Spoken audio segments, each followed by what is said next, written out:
Bismillahirrahmanirrahim. Assalamualaikum warahmatullahi wabarakatuh. Apa kabar semuanya? Baik, pada kesempatan kali ini kita akan membahas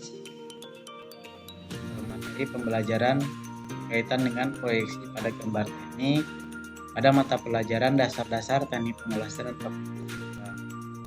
Ini tentunya kita bahas di kelas 10 pada semester.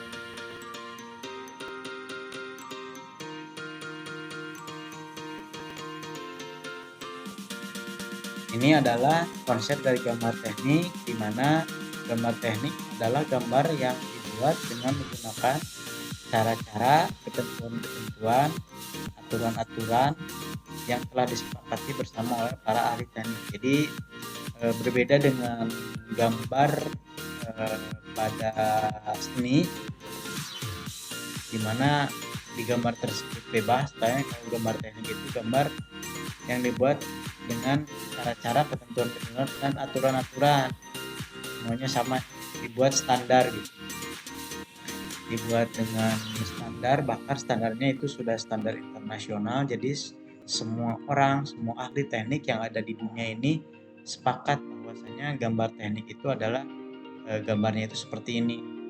Kenapa bisa dikatakan seperti itu? Bisa dilihat di bawah itu. Ini adalah fungsi dari gambar teknik sebagai penyampaian informasi, sebagai bahan dokumentasi dan menuangkan tugas. Di sini yang pertama itu sebagai penyampaian informasi. Jadi apapun bahasanya, misalkan orang ahli teknik dari Inggris, ahli teknik dari Amerika, ahli teknik dari Indonesia, ahli teknik dari Jepang, kalau melihat gambar teknik itu semuanya sama. Ini sebagai penyampaian informasi secara standar internasional. Ini bisa dilihat di gambar juga, ada beberapa contoh dari aturan-aturan yang mau diberikan untuk beberapa pengelasan ya, pekerjaan pengelasan yang ada di pekerjaan teknik. Misalkan ini yang pertama, well all around, berarti di sini semuanya, seluruh dunia sepakat bahwasanya kalau ada simbol seperti ini, maka pengerjaan pengelasannya itu pada area semuanya, area putaran semuanya dari sebuah pipa gitu ya. Dan selanjutnya ini ada beberapa contoh dari simbol-simbol gambar untuk pengelasan. Di sini dikatakan sebagai bahan dokumentasi. Dikatakan demikian kenapa? Karena dengan adanya gambar teknik, maka semua pekerjaan-pekerjaan yang ada di pekerjaan teknik manufaktur itu bisa terdokumentasikan. Mau bikin satu, bikin banyak, kalau sudah ada gambarnya maka semua orang bisa melihat gambar tersebut. Selanjutnya menuangkan gagasan untuk pengembangan. Ini adalah untuk pengembangan, misalkan di dunia manufaktur apa nih yang mau dikembangkan, maka dituangkannya itu dalam sebuah gambar teknik. Konsepnya seperti itu. Itu adalah konsep gambar teknik. Selanjutnya baik masuk ke materi intinya, yaitu proyeksi, di mana proyeksi itu adalah metode yang memperlihatkan gambar suatu objek secara 3 dimensi yang kemudian digambarkan di kertas dalam bentuk 2 dimensi. Bagian-bagian yang kelihatan sebagai 3 dimensi yang terdiri dari lebar, tinggi, dalam pada kertas gambar. Ini adalah gambar yang diperlihatkan sebagai sebuah proyeksi ya. Ini misalkan ini benda, ini orang melihat itu seperti apa proyeksi. Ini nanti dideskripsikan sebagai sebuah proyeksi aksonometri. Sementara yang kedua ini ada gambar sebuah proyeksi ortogonal. Kalau yang tadi, yang ini proyeksi 3 dimensi. Kenapa 3 dimensi? Karena benda kerja yang dilihat oleh orang yang ada di sini tuh dituangkan ke dalam bidang gambar terlihat seperti tiga dimensi. Tapi kalau ini benda yang terdapat di hadapan si yang melihat itu digambarkan menjadi dua dimensi. Seperti apa nanti dua dimensi dan tiga dimensi ini, lanjut dulu ya. Ini adalah macam-macam proyeksi aksonometri, di mana gambar proyeksi aksonometri itu adalah gambar yang ketika dituangkan ke dalam bidang gambarnya itu kelihatan seperti tiga dimensi. Contohnya seperti ini, ada yang isometri, ini sebuah kubus, maka terlihat seperti tiga dimensi, seperti kubus saja, seperti itu.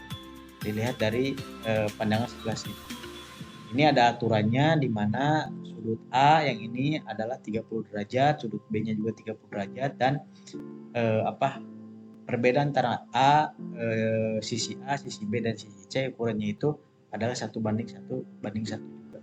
Yang kedua ada proyeksi dimetri, di mana untuk proyeksi dimetri ini ada perbedaan dari isometri. Jadi seperti halnya benda yang digeser lagi gitu, jadi terlihatnya itu di sumbu Z-nya itu atau yang B-nya itu terlihat seperti lebih pendek.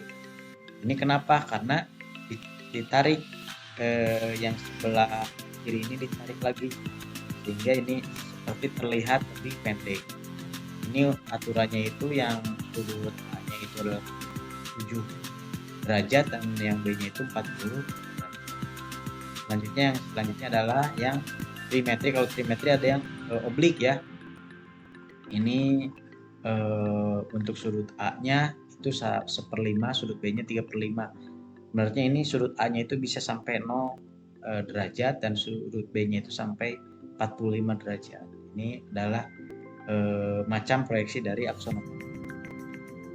Selanjutnya adalah macam proyeksi dari ortogonal, di mana untuk proyeksi ortogonal ini dibagi menjadi dua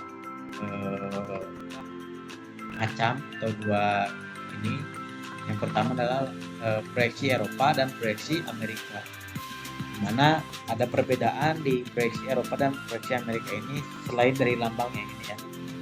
Ini bedanya, kalau Eropa ini kalau benda dilihat dari bawah ini terlihat ini disimpannya di atas, kalau benda dilihat dari atas pandangannya itu terlihat di bawah. Jadi ini seperti kebalikannya.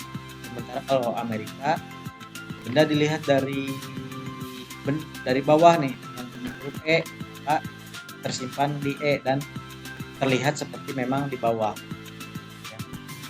Ini adalah ciri-ciri dari hasil proyeksinya. Dari proyeksi Eropa, pandangan atas terletak di bawah pandangan depan, pandangan kiri terletak di kanan pandangan depan, pandangan kiri terletak di kiri pandangan depan, pandangan bawah terletak di atas pandangan depan. Ini adalah ciri-ciri dari hasil proyeksi Eropa. Selanjutnya, ciri-ciri dari hasil proyeksi Amerika, pandangan atas terletak di atas, pandangan kiri terletak di kiri, pandangan kiri terletak di kanan pandangan depan, pandangan bawah terletak di bawah pandangan. Ini adalah ciri-ciri dari hasil proyeksi Amerika. Itu saja yang bisa saya atau kita bahas pada pertemuan kali ini untuk proyeksi Amerika. Pasti selanjutnya akan banyak pertanyaan dari kalian berkaitan dengan pembahasan proyeksi ini. Nanti kita akan bahasnya pada tatap muka. Terima kasih. Assalamualaikum warahmatullahi wabarakatuh.